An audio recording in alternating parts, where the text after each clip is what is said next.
Hi, I'm Paul Mulligan, and I had a near-death experience in 1970. I was in the Army at Fort Leonard Wood, and I had meningitis, and I had a 106 temperature, and a medic I met 2 months later said, "Oh, I didn't expect to see you again." So meningitis, they give you a spinal tap, and when they were starting that spinal tap, I popped out of body and was viewing myself over my body when they were giving me my spinal tap, and I was wondering why I was up there, and my spiritual guide said, "Well, would you rather be down there?" Since I was in advanced stages of meningitis, it would have been very painful to have the spinal tap. And I said, "Well, no, I'd rather be here." At that point, my spiritual guide said, "Let's go to the light." And I said, "No, I want to stay here for my wife."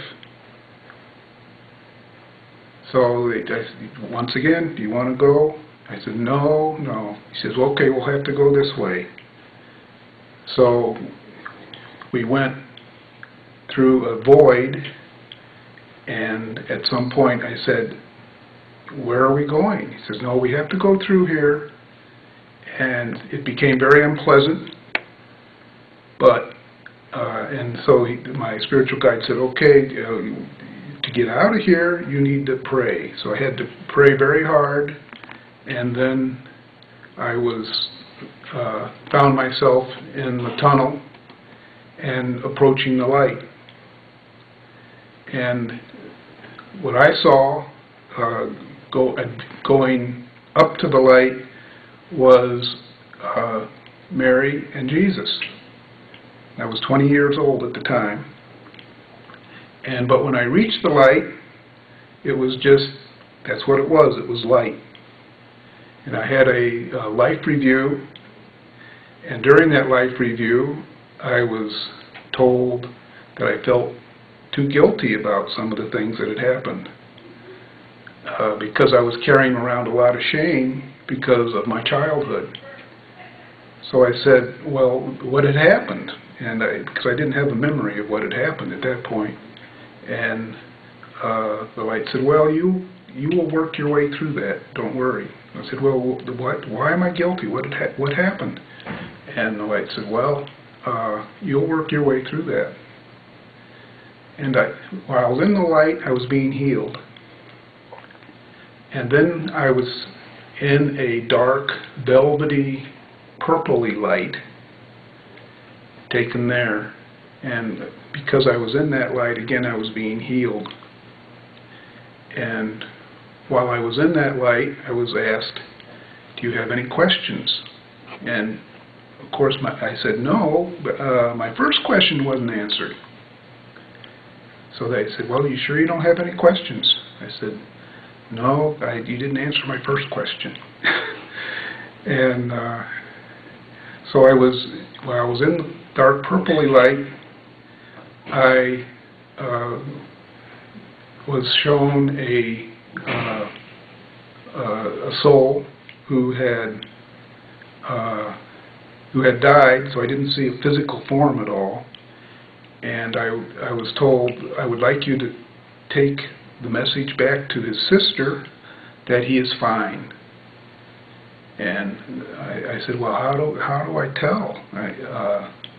And the light said, "Well, you'll be able to tell because his name is on the memorial, but his name is not on the memorial." I said, "Am I going to be going around looking for a sister?" He said, No, don't. You won't remember it, but when the time comes, you'll know." I said, "Okay."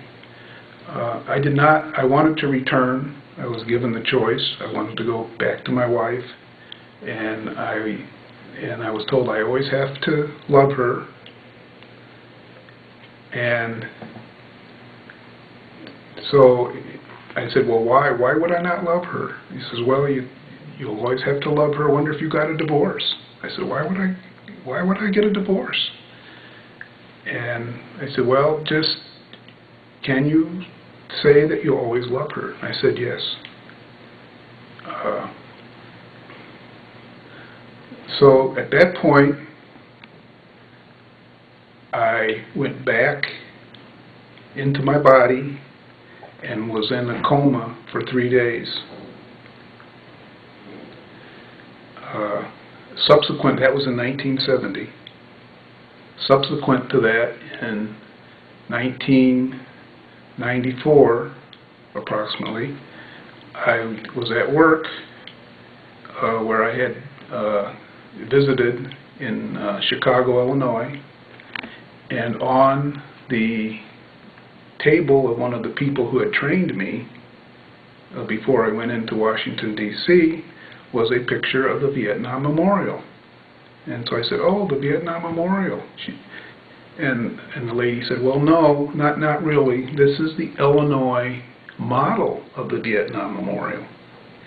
And my brother is on it, but on the actual, because he was killed in Laos, but on the actual Vietnam Memorial, his name is not on it. And at that point, I said, well, uh-oh. So on the next trip out to Chicago, I talked to this lady who was very spiritual, and her reaction was, I've always wanted to know if he was okay.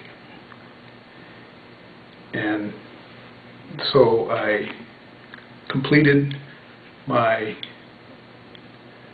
purpose at that point in time. So my message to you is, there is a higher power. The higher power is loving, and death is nothing to be feared.